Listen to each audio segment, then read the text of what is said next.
live up to it. So the title of my speech is The Joy of Modal Verbs.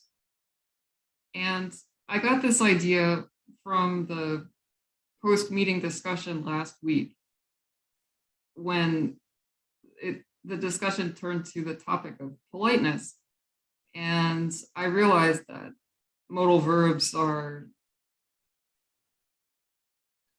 used when people need to communicate levels of hierarchy or politeness in different contexts in English, as opposed to other languages. It's one of the features of English, I think, that makes it such a useful tool for business people.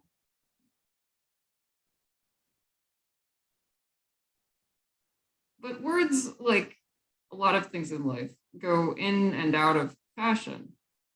And I think in the case of certain modal verbs, this has been the case. If you're not familiar with the modal verbs, let me take a second just to explain about them a little bit.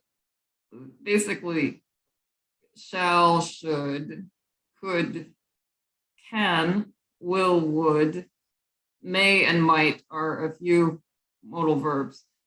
They're actually auxiliary verbs, which means that they are used in conjunction with another verb. They're not used alone. So you kind of have to marry the modal verb off to some other verb for it to gain its true potential. There is two primary uses of modal verbs, I think. And the first I mentioned, which is to talk about hierarchy in polite situations and to request things. The other use of modal verbs is in situations where you want to talk about possibility. I think most people are more familiar with this second use of modal verbs than the first, because people talk about possibility in the past or in the future almost every day.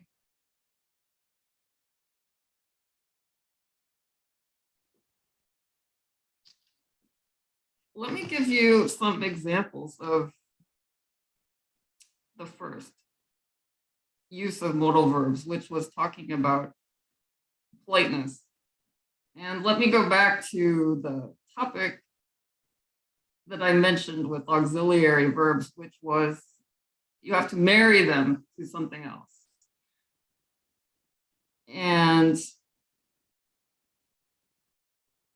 you know, when you're young, you think about, who am I going to marry, right? Who could I marry? Who should I marry?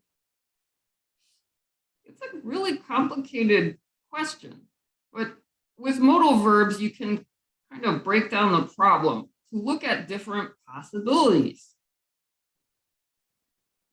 And each kind of modal verb allows you to look at the possibilities in a different kind of way. For example, you have can and you have could. Can talks about ability. I can marry my cousin.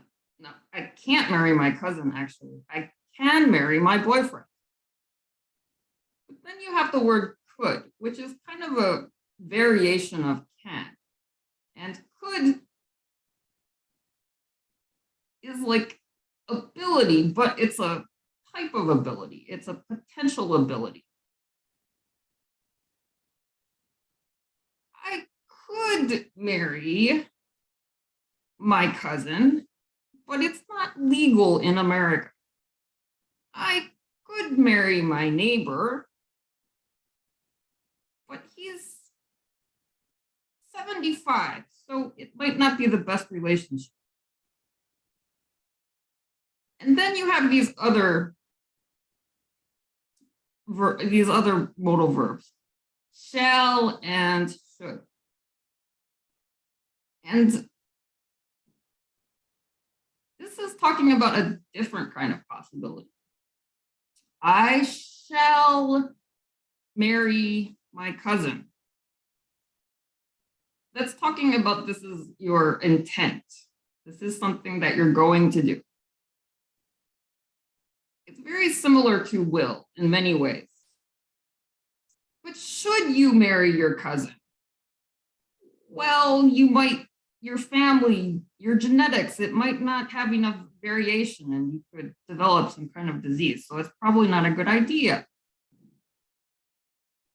Should has a moral connotation, but it also has the use of describing cause and effect in different situations.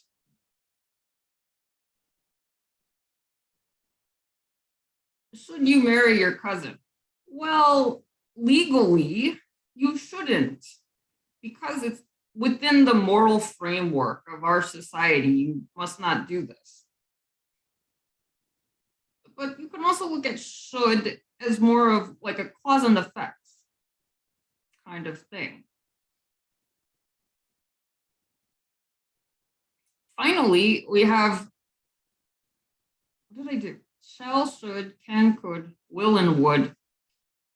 Will is very similar to shall. Basically, it's talking about your intent. But would is a different kind of possibility than can and could and shall and should. Would is like pure possibility without the limitation of ability or a moral system. It's probably the biggest kind of possibility within the modal verbs. Well, I'm sorry, but I've realized that I'm almost out of time and I haven't even gotten to the politeness topic, the topic of politeness and modal verbs, which was actually what I wanted to talk about.